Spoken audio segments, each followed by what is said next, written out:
ভয় নাই, ছাত্রলীগ আসছে।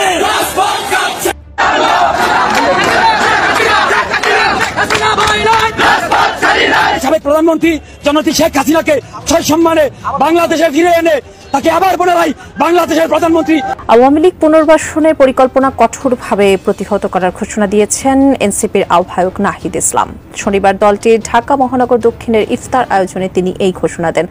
অন্যদিকে আওয়ামী লীগের রাজনীতি নিষিদ্ধ করার পাশাপাশি দেশের রাজনীতি নিয়ে সিদ্ধান্ত নেয়ার ভার রাজনীতিবিদদের হাতে ছেড়ে দেওয়ার আহ্বান জানিয়েছেন জাতীয় নাগরিক পার্টির নেতারা। যাদের কাজ ক্যান্টনমেন্টে, আপনারা ক্যান্টনমেন্টে থাকুন। আমরা আপনাদের প্রতি শ্রদ্ধা জানাই, সম্মান জানাই। দেশের সার্বভৌমত্ব রক্ষার ক্ষেত্রে আপনাদের যে অবদান রয়েছে সেটাকে আমরা স্বীকার করে নেই, কিন্তু আমরা বলতে চাই রাজনৈতিক পরিমণ্ডলে আপনারা ক্যান্টনমেন্ট থেকে গত 16টা বছর যেভাবে লগ্ন হস্তক্ষেপ করেছেন, সেভাবে ক্যান্টনমেন্টের বিভিন্ন দপ্তর উপদপ্তরের মধ্যে দিয়ে আপনারা রাজনীতিতে যেভাবে নোংরা হস্তক্ষেপ করেছেন, পরবর্তী বাংলাদেশে রাজনীতি নিয়ন্ত্রণ করবে শুধুমাত্র রাজনীতিবিদরা। নিষিদ্ধ হবে কি হবে না সেটা নিয়ে একটা ডিবেট চলছে। এই ডিবেটের মাঝখানে আসলে আরও একটা বড় ইস্যু সামনে এসে দাঁড়িয়েছে, সেটা বেশ কিছুদিন থেকে আছে। আমি বলেছি যে সরকারকে এই ব্যাপারটার একটা সমাধান করতেই হবে। সেটা হচ্ছে আওয়ামী লীগের রাজনৈতিক কর্মকাণ্ড প্রসঙ্গে কি করা। সেনাবাহিনী তাদের যে ক্ষমতা আছে, তাদের হাতে অস্ত্র আছে, এটা বোঝানোর চেষ্টা করছে। পকেট গেট বলে ছোট ছোট গেটকে বন্ধ করে দেওয়া হলো এবং মেইন গেট গুলাতে এপিসি লাগানো হলো। পরে মনে হয় ফেসবুক পোস্ট হওয়াতে মানুষ যখন এটা নিয়ে কমেন্ট করা শুরু করছে, তখন ওইটাকে সরিয়ে এখন আর্মড সিকিউরিটি ওখানে দেওয়া হয়েছে। এটাও কিন্তু ওই সেন্স অফ ইনসিকিউরিটি থেকে তারা অলরেডি ধারণা করছে যে জনগণ যে কোনো সময় এই ফেসবুক পোস্টের কারণে, এটা কিন্তু ভয় থেকে, এটা কুয়ের কারণে আর্মি যায় নাই। এখন সত্যিকার অর্থে আবেগ খুব একটা কাজ করছে বলে মনে হয় না, উপলব্ধিটা কাজ করতে বেশি। জনগণ হাড়ে হাড়ে উপলব্ধি করেছে যে দেশের শত্রু, স্বাধীনতার শত্রু, সার্বভৌমত্বের শত্রু কোন দল। আসসালামু আলাইকুম রহমতুল্লাহ, সবাই কেমন আছেন? আশা করি সবাই অনেক অনেক ভালো এবং সুস্থ আছেন। সবাইকে স্বাগতম জানাচ্ছি আমাদের আরেক নতুন ভিডিওতে। প্রতিদিনের মতো আমি হাবিবুল সিরাত ফারুকী। কি হচ্ছে দেশে, কি ঘটতে যাচ্ছে দেশে? ইতিমধ্যে আপনারা দেখেছেন যে বর্তমানে হঠাৎ করে সারা দেশে শুরু হয়েছে তুমুল অস্থিরতা এবং সারা দেশে রীতিমতো তোলপাড় সৃষ্টি করেছে। আমরা ইতিমধ্যে ভিডিওর শুরুতে অংশ বিশেষ দেখে বুঝতে পেরেছেন আজকে ভিডিওটা কতটা গুরুত্বপূর্ণ হতে চলেছে। তাই বিষয়টা আর বেশি বিস্তারিত বলবো না, কারণ বিস্তারিত বলতে গেলে ভিডিওটা অনেক লম্বা হয়েছে। আমি সংক্ষেপ করার ক্ষেত্রে আপনাকে মূল আলোচনা নিয়ে যাচ্ছি। তার আগে আপনাকে ছোট একটি অনুরোধ জানাতেছে, যারা আমার ফারুকী অনলাইন ইউটিউব চ্যানেলতে এখনো হচ্ছেন, প্লিজ দয়া করে আমাদের চ্যানেল সাবস্ক্রাইব করে সাথে থাকবেন। আর বেশি কথা না বলে আমরা ভিডিওটা পুনর্বাসনের পরিকল্পনা কঠোরভাবে প্রতিহত করার ঘোষণা দিয়েছেন এনসিপির আহ্বায়ক নাহিদ ইসলাম। শনিবার দলটির ঢাকা মহানগর দক্ষিণের ইফতার আয়োজনে তিনি এই ঘোষণা দেন। অন্যদিকে আওয়ামী লীগের রাজনীতি নিষিদ্ধ করার পাশাপাশি দেশের রাজনীতি নিয়ে সিদ্ধান্ত নেয়ার ভার রাজনীতিবিদদের হাতে ছেড়ে দেওয়ার আহ্বান জানিয়েছেন জাতীয় নাগরিক পার্টির নেতারা। শাহবাগে এক বিক্ষোভ সমাবেশে এই আহ্বান জানান তারা। আরো জানাচ্ছেন মাহফুজা মুসলাহি।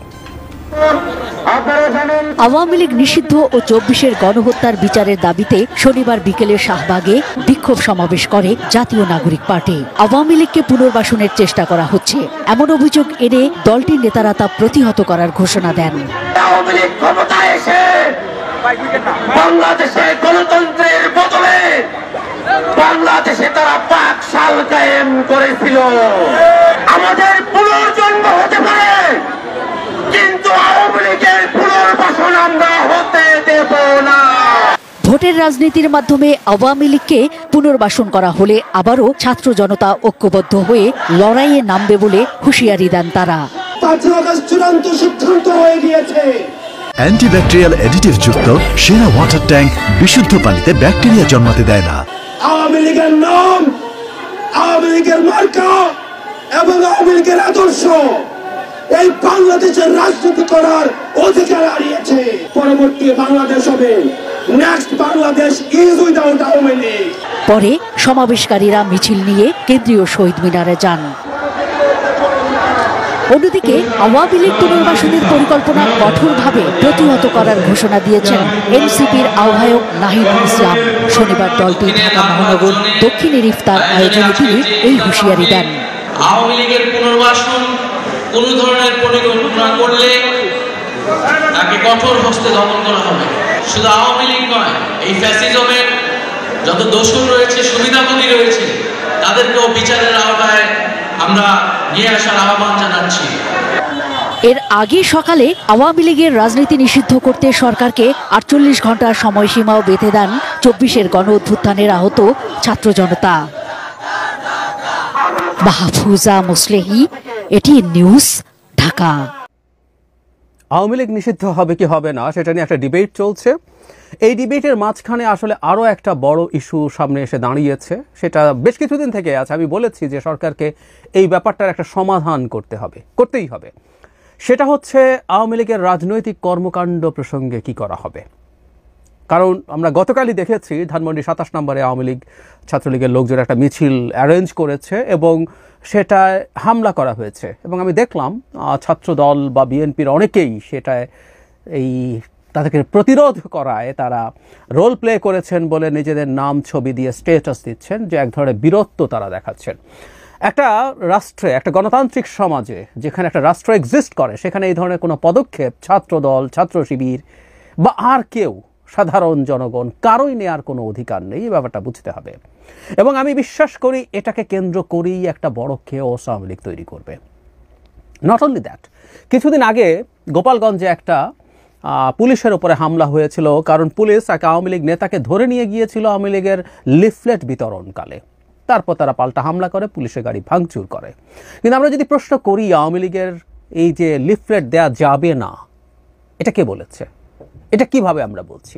সো আমি সংকটটা আশা করি বোঝাতে পারছি। আওয়ামী লীগ যেহেতু নিষিদ্ধ পার্টি নয়, আওয়ামী লীগ এখনও নিষিদ্ধ নয়, সো একটা ভ্যালিড পলিটিক্যাল পার্টি, পলিটিক্যাল যা রাইট তার আছে সেগুলো সব কিছু সে করতে পারে। এবং এটা বাধা দেওয়ার মাধ্যমে কার্যত আইন ভঙ্গ করছে সরকার। আর যদি ব্যক্তিও করে সেটাও তারা অন্যায় করছেন। ইভেন কেউ যদি বাস্তবে কোনো আইনও ভাঙে, আওয়ামী লীগ নিষিদ্ধ হলে তার সে সভা বা মিছিল টিছিল করা যাবে না, কিন্তু সেই মিছিলে ছাত্রদল হামলা করতে পারে না, আর কেউ হামলা করতে পারে না। সেই ব্যাপারে প্রশাসনিক ব্যবস্থা নেবে সরকার। পুলিশ তাদেরকে গ্রেফতার করবে, তাদেরকে রোধ করবে, প্রয়োজনীয় ব্যবস্থা গ্রহণ করবে। এখন কি করার আছে? আমরা বলেছি যে আমাদের যে আইনগুলো আছে এক্সিস্টিং, 2009 সালের একটা সন্ত্রাস দমন আইন আছে, এটা দিয়ে এক্সিকিউটিভ অর্ডারে এখনই আওয়ামী লীগকে নিষিদ্ধ করে দেওয়া যায়, কিন্তু এতে বিচারিক ব্যবস্থা যেহেতু ক্রিয়াশীল থাকে না, তাই এটা নিয়ে সমালোচনা হবে। আইসিটি আইন থেকে আওয়ামী লীগ বা যে কোনো দলকে অভিযুক্ত করা থেকে সরকার সরে এসছে, সেই আইনের অংশ আর এটা নেই। ফলে আওয়ামী লীগকে মানবতা বিরোধী অপরাধে আসলে অভিযুক্ত করার সুযোগ ছিল, কিন্তু সেই সুযোগটা আমরা বাদ দিয়েছি, at least for the time being. আমরা চাইলে এটা আবার পাল্টাতে পারি। কিন্তু আওয়ামী লীগের পলিটিক্যাল পার্টি হিসাবে কাজ করবে কিনা সেটার জন্য একটা বিচারিক প্রক্রিয়া আসলে যাওয়ার সুযোগ আছে এখনও। আমার মনে হয় নিষিদ্ধ করা হবের চাইতে তার আগে এই পারসেপশনটা এনে এই ব্যাপারে সরকার উচ্চ আদালতে যেতে পারে। দ্য পলিটিক্যাল পার্টিস অর্ডিন্যান্স 1978, রাজনৈতিক দলগুলোর খুবই সংক্ষিপ্ত একটা অর্ডিন্যান্স আছে। এখানে ধারা 3 এবং 4 রাজনৈতিক দলগুলো কি করতে পারবে না তা বলা আছে, এবং সেটা কোনোটা যদি ভঙ্গ হয় ধারা 6 গিয়ে বলা হয়েছে সরকার চাইলে একটা রেফারেন্স সুপ্রিম কোর্টে পাঠাতে পারে, সেখান থেকে তারা সিদ্ধান্ত পেতে পারেন। 3 আর 4 কি বলা হচ্ছে যে কোনো রাজনৈতিক দল এমন কোনো ধারণা বা এমন কোনো আইডিয়া নিয়ে তারা নামতে পারবেন না, সেটা হচ্ছে যেটা আমাদের সভরেন্টি, ইন্টিগ্রিটি অ্যান্ড সিকিউরিটির পরিপন্থী হয়। মানে আওয়ামী লীগ আমাদের সভরেন্টি, ইন্টিগ্রিটি, সিকিউরিটি প্রত্যেকটার বিরুদ্ধে তারা কাজ করেছে, দল হিসেবে কাজ করেছে, আমরা অভিযুক্ত করতে পারি।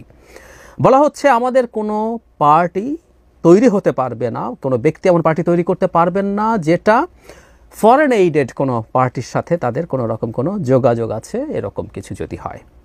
বলা হয়েছে কোনো রাজনৈতিক দল আন্ডারগ্রাউন্ড কোনো গ্রুপ, এজেন্সির সাথে বা কোনো আন্ডারগ্রাউন্ড অ্যাক্টিভিটির সাথে যুক্ত থাকতে পারবে না, তাদের কোনো আর্ম ক্যাডার থাকতে পারবে না, তারপরে এমন কোনো অর্গানাইজেশন থাকতে পারবে না যেটা ডিসিপ্লিন ফোর্সের মতো অপারেট করে, মানে আর্মস ক্যাডার ডিসিপ্লিন ফোর্সের মতো। আওয়ামী লীগ এগুলো সব করেছে। মানে 3 আর 4 যেসব কথাবার্তা লেখা আছে তার বেশ কয়েকটায় বা প্রায় সব কটায় আওয়ামী লীগকে অভিযুক্ত করা যায়। কিন্তু দুঃখটা সেটা হচ্ছে আইসিটি একটা বাদ দিলে এই আইনে অন্তত মানবতা বিরোধী অপরাধের অভিযোগ নেই।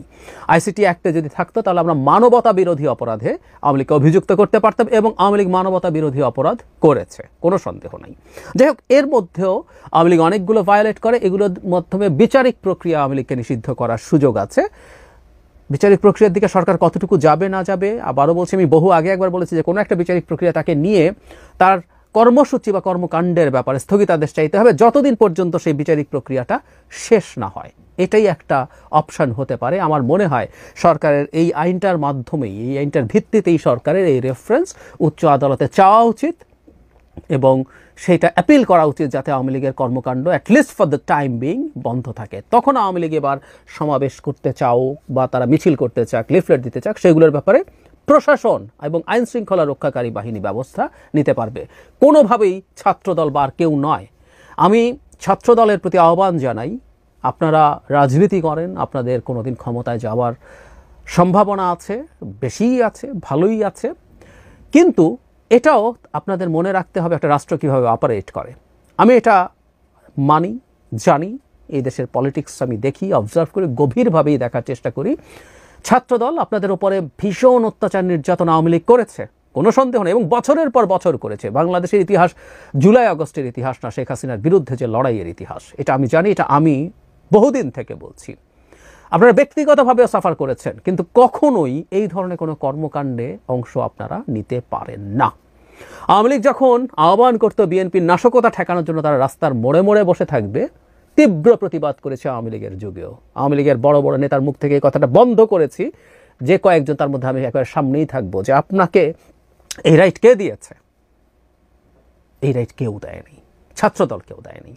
একটা মানুষ আর একটা মানুষকে আঘাত করার একটা মাত্র লিগ্যাল জায়গা আছে, যখন কেউ আপনাকে আঘাত করতে এসছে, আঘাত করছে, আপনি তখন সেটা প্রোটেক্ট করার জন্য পাল্টা আঘাত করতে পারেন। আঘাত করে পালিয়ে গেলেও পরে গিয়ে ধরে তাকে আর পেটানোর অধিকার কোনো একজন নাগরিকের থাকে না।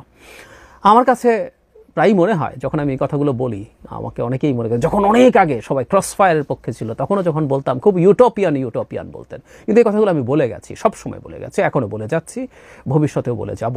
একটা স্টেট এভাবেই অপারেট করে। ছাত্র দল, ছাত্র শিবির, এনসিপি, যারাই হোক না কেন, যারা আওয়ামী লীগ দ্বারা অত্যাচারিত হয়েছেন, তাদের প্রত্যেকে বা জনগণ অ্যাজ এ হোল অত্যাচারিত হয়েছে, তারা কেউ আওয়ামী লীগের এই ধরনের কোনো পদক্ষেপে, কোনো সিদ্ধান্ত আসার আগে যাতে এই ধরনের কোনো পদক্ষেপ না নেয়।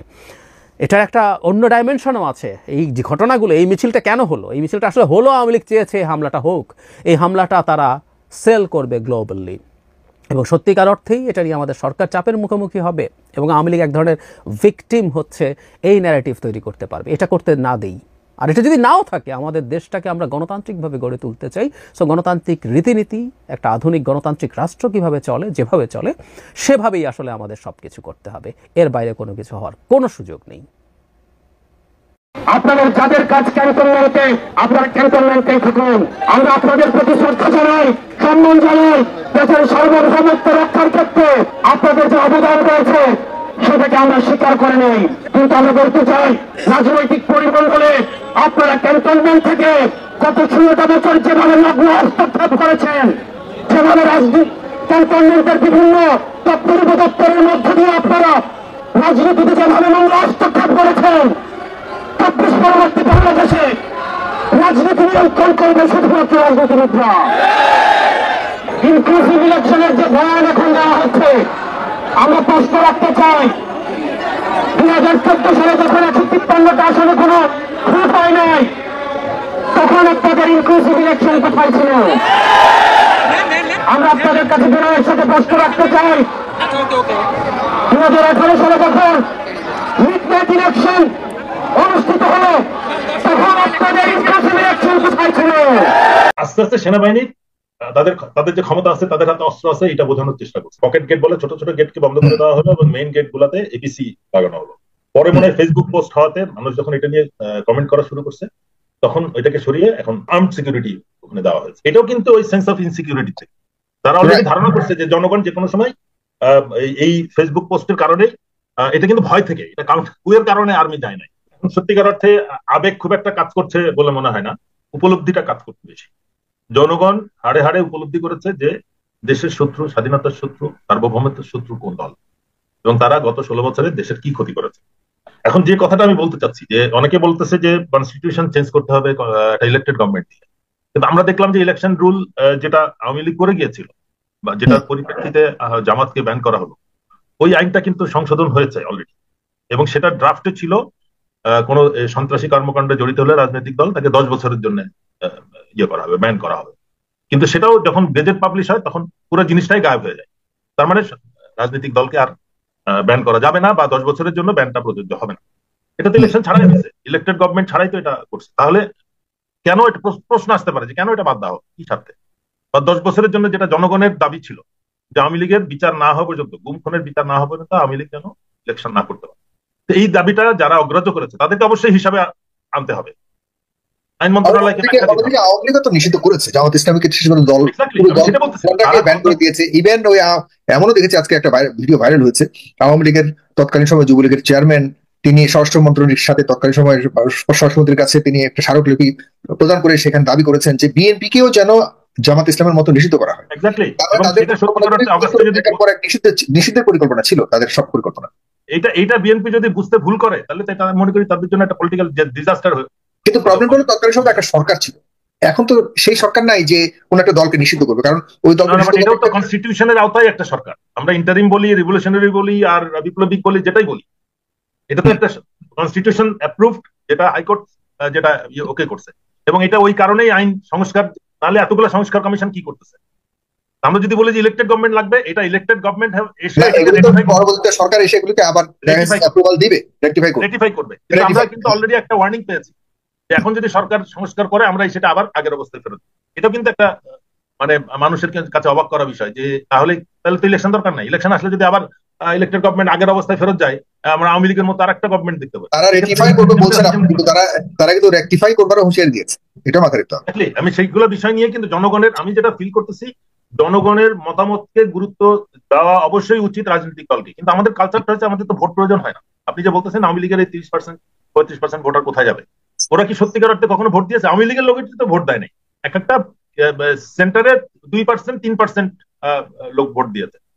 তো এই 2% লোক ভোট, এটার মধ্যে তাহলে আওয়ামী লীগের তো 30-35 থাকার মিনিমাম অ্যাটেন্ডেন্স, ভোটার অ্যাটেন্ডেন্স হওয়া উচিত 30%। আমরা অনেক কেন্দ্রে গত 3টা ইলেকশনে দেখলাম 151 না 52টাতে কোনো ভোট ছাড়াই ইলেক্টেড হয়ে গেল, এবং যেগুলোতে আমরা ইলেকশন শো করেছি সেটাতেও কিন্তু আওয়ামী লীগের ভোট লোককেও কিন্তু ভোট দিতে যায় না। এটা কিন্তু বাস্তব সত্য। তার মানে আওয়ামী লীগের লোকও বিশ্বাস করে যে আমাদের ভোট দেওয়ার প্রয়োজন নেই। তাহলে ইলেকশন নিয়ে এত মাতামাতি কেন? যারা গত 3টা ইলেকশন করেছে সেম টিমটা এখনো আছে, সেটার কোনো পরিবর্তন তো আমরা দেখছি না। এবং যেটা আমাদের জন্য কষ্টের বিষয় বা কনসার্ন, সেটা হচ্ছে হাসনাত যেটা বলছে যে তাকে বলা হয়েছে একটা বিরোধী দলের থেকে আওয়ামী লীগ সহ একাধিক বিরোধী দল হলে নাকি ভালো। ইলেকশন কমিশনের রেজিস্টার্ড পলিটিক্যাল পার্টি কতগুলো আছে এটা জানে না যিনি বলছেন? তাদেরকে কাউকে হিসাবে নেওয়া হচ্ছে না। এটা কি ঠিক? আর আমি ইলেকশন এই বিষয় নিয়ে আমি কেন মাথা ঘামো? এটা তো আমার সাবজেক্ট না। আমাকে দায়িত্ব দিবে ইলেকশনের সময় নিরাপত্তা প্রদান করা। আমি তো, আমার কাজ হবে যখন ইলেকশনের অলরেডি কাজ শুরু হয়ে যাবে, ট্রেন যখন চলা শুরু করবে তখন ওইটা নিরাপত্তা দেওয়ার দায়িত্ব আমার।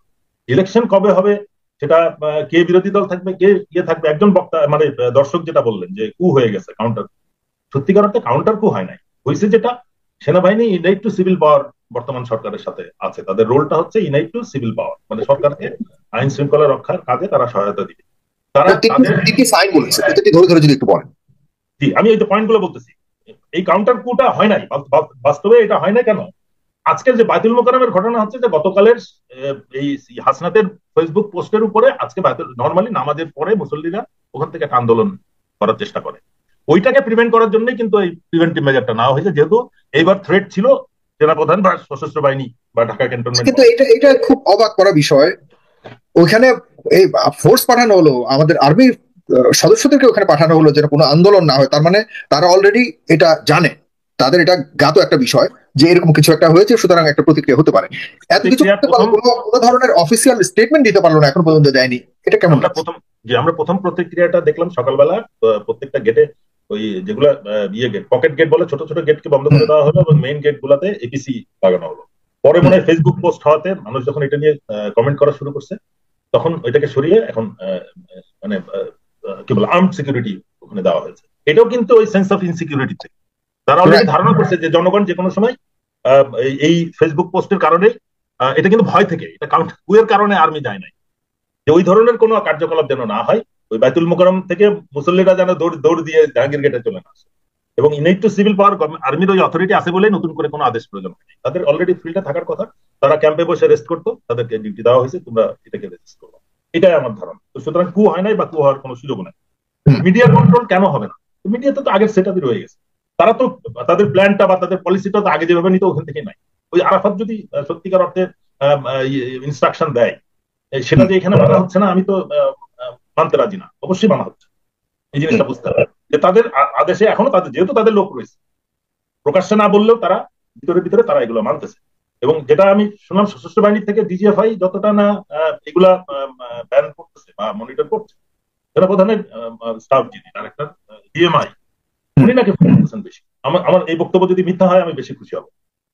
তার মানে সেনাবাহিনীর প্রধান নিয়ে যে আলাপ হচ্ছে সেটাকে মিডিয়া ব্ল্যাক আউট করা হচ্ছে পরিকল্পিতভাবে, যেটা সঠিক না। আমার মনে হয় এমন কোন বক্তব্য, এটা শুরু হয়েছে 25শে ফেব্রুয়ারি থেকে, যেটা মোটেও উচিত ছিল না। আস্তে আস্তে সেনাবাহিনী তাদের যে ক্ষমতা আছে, তাদের হাতে অস্ত্র আছে, এটা বোঝানোর চেষ্টা করছে। কিন্তু জনগণের ইয়েতে ক্রিটিসিজমে তারা অলরেডি কিন্তু বুঝতে পারছে যে এটা ঠিক না, তারা এটা দিয়ে বেশি দূর যেতে পারবে না। তারা একটা অ্যাডভেঞ্চার করতে পারবে, বাট সাস্টেইন করতে পারবে। It will not be a sustained year. মানে কিছুক্ষণ কিছু লোককে ক্ষতি করা যাবে, কিছু অবস্থান অল্পক্ষণের জন্য ধরে রাখা যাবে। এখন যেটা হবে, যে কাজটা লিবিয়াতে হয়েছে বা অন্যান্য অনেক দেশে হয়েছে গাদ্দাফির উপরে, ওই ধরনের ঘটনা তো বাংলাদেশে ঘটে না। এটা তো আমাদের জন্য বিরাট একটা মানে বলবো এটা তো অন্তত প্রতিরোধ করতে পেরেছে সেনাবাহিনী। এখন যদি যেটা হয়, এখন যেটা চেষ্টা চলতেছে, ওইটা হলে কিন্তু ওরকম কিছু হওয়ার সম্ভাবনা উড়িয়ে দেওয়া যায় না। সশস্ত্র বাহিনীর সদস্যরাও কিন্তু পুরোপুরি এটা। জনগণ কি সে আগের মতো সক্রিয় আছে বলে মনে করেন? অবশ্যই আছে, অবশ্যই আছে। বিকজ এই যে বারবার আওয়ামী লীগকে পুনর্বাসনের চেষ্টা হচ্ছে, এটাতে কিন্তু জনগণ বিরক্ত, চরম ভাবে বিরক্ত। মানে সবাই থেকে কোনো না কোনো ভাবে বলা হচ্ছে হোয়াট ইজ দি প্রবলেম।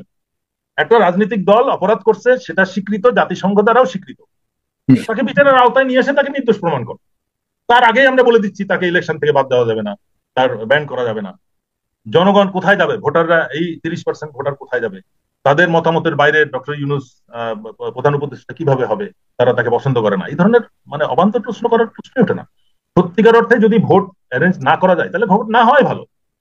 আর প্রকৃত অর্থে যদি ভোট হয়, প্রত্যেক ভোটার তার পছন্দের লোককে সে ভোট দিবে, তার এলাকার জনগণের স্বার্থে যে কাজ করবে, যে লোকটা সব। এখন কিন্তু মানুষ আগের থেকে অনেক বেশি সচেতন। টাকা পাইলে তারা ভোট দিবে না, মার্কা দেখে মানুষ ভোট দিবে, অনেক শিক্ষা হয়েছে। তা সেই জন্যই কিন্তু অনেকে চায় যে তাড়াতাড়ি ইলেকশনটা হয়ে যায়, তাহলে মানুষ রিয়াকশন টাইম পাবে না। যে সেটআপ আছে ওই সেটআপই তাদেরকে আশ্বস্ত করা হয়েছে যে তোমরা ইলেকশনে জিতবা, সুতরাং তাড়াতাড়ি ইলেকশন হলে। বাট এইটাতে যে আরেকটা নেগেটিভ ইয়েটা হচ্ছে, বিএনপি যদি কখনো ফেল করে, আল্লাহ না করুক, তারা ন্যাচারালি আওয়ামী লীগ চলে যাওয়ার পরে তো এখন লার্জেস্ট মেজরিটি পার্টি বিএনপি, তো তারা তাদেরকে যদি বিভিন্ন ভাবে এই যে বিভিন্ন রকম অপকারের কারণে বা এই অপপ্রচারের কারণে যদি তাদেরকে ফেল করানো হয়, জামাত বা ইসলামী দলগুলোও যদি মেজরিটি ভোট পেয়ে যায়, তাহলে কিন্তু একটা ডিজাস্টার হবে। এই জিনিসটার ব্যাপারে আমাদেরকে সতর্কতা অবলম্বন, মানে এটাও ষড়যন্ত্রের অংশ কিনা সেটা ভাবতে হবে। ন্যাচারালি যদি মানুষ ভোট দিয়ে জামাতকে বা ইসলামী দল, ষড়যন্ত্রের মাধ্যমে কোনো পরিবর্তন জানো না, যদি ষড়যন্ত্র হয় ইসলামী দলকে নিয়ে আসো, তারপরে এদেরকে মৌলবাদী আখ্যা দিয়ে ট্যাগ দিয়ে শেষ করে দাও, সবগুলোরে ফাঁসি দিয়ে আরেকবার ফাঁসি দিলে। এই জিনিসটা আমাদেরকে সতর্ক থাকতে হবে। এবং এটার জন্য আমি মনে করি বিএনপি এবং জামাত বা ইসলামী দলের সাথে একটা ঐক্য হওয়াটা খুব জরুরি। বাট সেটা সম্ভব যদি জনাব তারেক রহমান দেশে ফেরত আসে। লিডারশিপ যারা এখানে দেশে আছে, তারা মনে হয় তাদের সুতাটা অন্য জায়গায় বাঁধা, এক জায়গায় বাঁধা আছে, এবং তারা ওইখান থেকে ওই পুতুল নাচটা নাচতেছে বা রিমোটটা এমন জায়গায় আছে যেটা তাদের নিয়ে। শেখ হাসিনাকে ঢোকানোর কোনো সুযোগ আছে বলে মনে করেন আপনি? এটা তো একটা মানে হাস্যকর, এটা নাটক হইতে পারে, এটা মানে কি বলে যে রম্য নাটক টাইপের, যে শেখ হাসিনা আসবে, আপা আসবে, এই ধরনের জিনিস হইতে পারে। বাট যে দল বা যে ইন্ডিভিজুয়াল প্রধানমন্ত্রী নামের যে কলঙ্ক সারা পৃথিবীতে বলতে, তিনি এখনো দুঃখ প্রকাশ করেন নাই তার অপকর্মের জন্য। তার কথা যেগুলো ভাইরাল হয়েছে, মিডিয়াতে বের হয়েছে, সেগুলোর ব্যাপারে তো কোনো মতামত দেন নাই, যেটা মিথ্যা। যদি সত্য হয় তাকে মাফ চাইতে হবে জনগণের কাছে। জনগণের টাকায় অস্ত্র কিনে, বুলেট কিনে উনি ওইভাবে বলতে পারেন না যে হেলিকপ্টারে উঠে স্নাইপার রাইফেল দিয়ে তুমি হত্যা করো। এইগুলো তো বুঝতে হবে, এবং তাদের কোনো রিয়েলাইজেশন নাই। এখন দেখতেছে আস্তে আস্তে সবাই ওই গর্ত থেকে বেরিয়ে আসতেছে। আজকে রাওয়ার ইফতারি হলো, ওইখানে দেখি ওনারা সব জড়ো হয়েছে ফার্স্ট টাইম গত 7 মাসে। তার মানে আস্তে আস্তে তারা বেরিয়ে আসতেছে। এই যে দর্শক একজন বললেন ধানমন্ডিতে মিছিল, ওদের কাছে তো অনেক টাকা রয়েছে, এটা একটা টাকা ইনকামের প্রসেস। কিন্তু ওই দেখা যাবে যে ওই এখন বর্তমানে রাজনৈতিক দলের নেতারাই পুরনো ওদেরকে নিয়ে একটা হিউজ টাকা লেনদেন করতেছে, করে বলতেছে আমরা মিছিল করবো। বাট মিছিলের সত্যিকার অর্থ হচ্ছে 10 জন 15 জন 20 জন। এটা তো যে কোনো জায়গায় সম্ভব। আমি 10 জন লোক নিয়ে বা 20 জন লোক নিয়ে 10 মিনিটের জন্য মিছিল করতে, তো আমার এটা কি আমার শক্তি শো করতেছি নাকি? মিছিল করে আমি যদি যমুনাতে যেতে পারি এবং ওখানে দাঁড়িয়ে থাকতে পারি, তাহলে আমি বলবো যে আমার অবস্থান প্রকাশ করতেছি। আমি দৌড় দিয়ে এইসব মিছিল করে আবার পালায় চলে গেলাম, 3 জন ধরা পড়লো, থানায় গেল, মার খেলো, পাবলিক ধরে পিটালো, এটা দিয়ে তো কোনো শক্তি প্রদর্শন হচ্ছে না। এটা দিয়ে জাস্ট নিউসেন্স ক্রিয়েট হচ্ছে। আমি মনে করি যে এগুলো করে আরো তারা নিজেদেরকে হাস্যকর করতেছে। এবং যে মন্তব্যটা আরাফাত দিলেন, এটাও তো একটা মানে হাস্যকর জিনিস। তারা যদি সমস্ত কিছুই বলে, তারা ফেস করুক, এসে ফেস করুক। বেগম জিয়া তো দেশ ত্যাগ করে নাই, তার বিরুদ্ধে মিথ্যা অভিযোগ হয়েছে, উনি দেশেই এটা বিচার প্রক্রিয়া, অন্যায় অবিচার হয়েছে তার প্রতি, বাট উনি যে কোর্টে গেছেন, এরশাদ সাহেব কোর্টে যে বিচারের সম্মুখীন হয়ে তার রায় নিছে, সত্যি কি মিথ্যা সেটা আমরা আবার হয়তো রিভিউ হলে, প্রকৃত নিউট্রাল বা ওরকম তদন্ত হলে, ওরকম ইনভেস্টিগেশন হলে এরশাদের অপরাধ, এখন তো উনি ফেরেস্তা, বর্তমান প্রেক্ষিতে উনি তো কোনো অপরাধই করেন নাই, আর বেগম জিয়া তো মানে রীতিমতন ফেরেস্তা। তার এইগুলো জিনিসগুলো বিবেচনা করে যারা সত্যিকার খুন গুমের সাথে জড়িত, ইভেন সেনাবাহিনীতে এখনো কিন্তু অফিসারদেরকে ছাড়া হয় না যাদের নামে ওয়ারেন্ট ইস্যু হয়েছে, এবং তাদেরকে পালিয়ে যেতে সাহায্য করা হবে। আমরা দেখছি যে বিএনপির পক্ষ থেকেও বিএনপির শীর্ষ নেতা কিন্তু অলরেডি এই স্টেটমেন্ট দিয়েছে, পলাতক স্বৈরাচারদের পুনর্বাসনের সুযোগ দেওয়া যাবে না। এটা তো জনাব তারেক রহমানের স্টেটমেন্ট, বাট ওনার যারা আছেন এখানে লিডারশিপ, তারা তো আর এটার পক্ষে মত দিচ্ছেন না, তারা তো তাদের স্টাইলে চলতেছে, আমরা সংস্কার করলে এটা আবার তুলে দিব, আগেরটা চলে আসবে, ৭২ সংবিধান চলবে। এই জিনিসগুলো আমাদের বুঝতে হবে যে দলের মধ্যেই কিন্তু এক একটা pro Indian, pro nationalist group এখন হয়ে গেছে। এই জন্য কিন্তু দলের অনেক কর্মী রীতিমতন মানে হতাশ, এবং তারা মানে চিন্তিত যে আসলে কি হতে যাচ্ছে, এবং এই জন্যই আমি মনে করি যে সিচুয়েশন স্টেবিলাইজ না হওয়া পর্যন্ত ইলেকশন না হওয়া উচিত। আর কনস্টিটিউশন চেঞ্জ করার দরকার নাই, গণভোট যদি জনগণ মনে করে তাহলে অবশ্যই গেজেটের মাধ্যমে দরকার সুপ্রিম কোর্টের নিয়ে গণভোট হবে, আওয়ামী লীগ থাকবে কি থাকবে না। বাট আমি মনে করি যে আইন সংশোধন যেটা ছিল আগেরটা বলবৎ করেই তো করা যায়, 10 বছরের জন্য করলাম, বা বিচার না হওয়া পর্যন্ত জনগণের দাবি। ধন্যবাদ। প্রিয় দর্শক, আমরা প্রয়োজনে এই নিয়ে আবারও কালকে কথা বলবো, আসলে কি হওয়া উচিত, আইন কি বলে, সরকার কি করা উচিত, এবং নির্বাচন কমিশন কতটুকু করার সুযোগ রয়েছে, এসব নিয়ে কথা বলবো আগামীকাল বাংলাদেশ সময় রাত 9:45 9:45 আপনারা আমাদের এই অনুষ্ঠানটি দেখতে হলে অবশ্যই আমাদের এই চ্যানেলটিকে সাবস্ক্রাইব করতে হবে, এবং অবশ্যই আমাদের চ্যানেলটিকে মেম্বারশিপ নিতে। তো প্রিয় দর্শক, ইতিমধ্যে আপনারা সবাই দেখেছেন, ভিডিওটি দেখে আপনার মতামত অবশ্যই কমেন্ট করে জানাবেন। আমরা চেষ্টা করি সারা দেশে যে পরিস্থিতি চলতেছে তারই ধারাবাহিকতা যে ভিডিওগুলো সামাজিক যোগাযোগ মাধ্যম আমরা পাই, সেগুলো আপনার মাঝে বিভিন্নভাবে মানে তুলে ধরার চেষ্টা করি। এখানে আমাদের ব্যক্তিগত কোনো মতামত নাই। অবশ্যই ভালো লাগবে, অবশ্যই শেয়ার করে দেবেন, চ্যানেল নতুন থেকে চ্যানেল সাবস্ক্রাইব করে সাথে থাকবেন, এরকম চলা করতে সবার আগে। ধন্যবাদ সবাইকে, আল্লাহ হাফেজ।